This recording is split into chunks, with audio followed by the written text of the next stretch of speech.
Welcome to KP world. இன்னைக்கு ரொம்பவே ஹெல்த்தியான ரெசிபி நம்ம இன்னைக்கு பார்க்க போறோம். அதாவது கேப்பக்கூழ் ரெசிபி. இது வந்து பாத்தீங்கன்னா இந்த வெயிலுக்கு ரொம்பவே நம்மளுக்கு தேவைப்படுற ரெசிபி. ஏன்னா அப்பதான் நம்ம உடம்புல இருக்க ஹீட்லாம் வெளியேற்றி நம்ம பாடியை கூலிங் ஆகும். அதுக்கு ராகி மாவு நான் வந்து எடுத்திருக்கேன். 1/2 கப் அளவுக்கு ராகி மாவு எடுத்துட்டு அதை ஒரு பெரிய பாத்திரம் நல்லா மிக்ஸ் பண்ற பாத்திரம் மாதிரி எடுத்துக்கோங்க.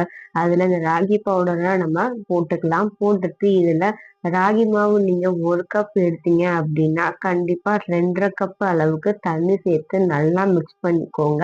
இந்த மாதிரி லங்ஸ் இல்லாம மிக்ஸ் பண்ணீங்க அப்படின்னா தான் உங்களுக்கு நீங்க ஹீட் பண்ணும்போது உங்களுக்கு சூப்பரான ஒரு ஸ்ட்ரக்சர்ல கிடைக்கும். இப்ப நான் பண்ற எல்லா ப்ராசஸும் வந்து பாத்தீங்கன்னா கேஸ் ஆன் பண்ணாம நம்ம சும்மா வச்சுதான் பெஸ்ட் மேக் பண்றோம்.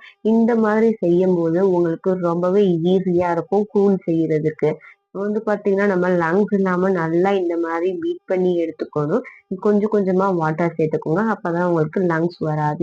இதுக்கப்புறம் கேஸ் ஆன் பண்ணிட்டு நம்ம வச்சுட்டு நல்லா மிக்ஸ் பண்ணிக்கிட்டே இருங்க இந்த மிக்சரை. இது வந்து பாத்தீங்கன்னா உங்களுக்கு கேஸ் ஆன் பண்ணதுக்கு அப்புறம் தான் லங்ஸ் ஃபார்ம் ஆக நிறைய வாய்ப்பு இருக்கு. கொஞ்ச நேரம் கைவிடாம கிண்டிக்கிட்டே இருந்தீங்க அப்படின்னா உங்களுக்கு இந்த ஸ்ட்ரக்சர் வந்து கிடைக்கும். இந்த ஸ்ட்ரக்சர் வந்ததுக்கு அப்புறமா மறுபடியும் கைவிடாம கிளறிக்கிட்டே இருந்தீங்க அப்படின்னா இன்னும் வந்து இந்த கூழ் வந்து உங்களுக்கு கெட்டியாகும். கெட்டியான உடனே இது வந்து கரெக்டான பதமா உங்களுக்கு வந்துடும். ஏன் வந்து நம்ம கூழ வந்து இந்த மாதிரி கிண்டிக்கிட்டே இருக்கோம் அப்படின்னா இது வந்து அடிபிடிக்கிறதுக்கும் வாய்ப்பு இருக்கு. அது மட்டும் இல்லாம இந்த லங்ஸ் ஃபார்ம் ஆகிறதுக்கும் வாய்ப்பு இருக்கு.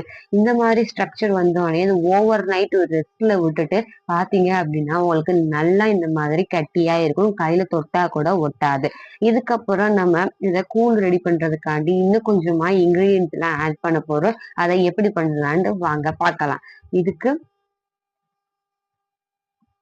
ஒரு மிக்ஸிங் பவுல் எடுத்துக்கோங்க. மிக்ஸிங் பவுல் எடுத்துட்டு உங்களுக்கு தேவையான அளவுக்கு எவ்வளவு கூழ் வேணுமோ அவ்வளவுக்கு இந்த ராகி மிக்சரை வந்து எடுத்துக்கோங்க.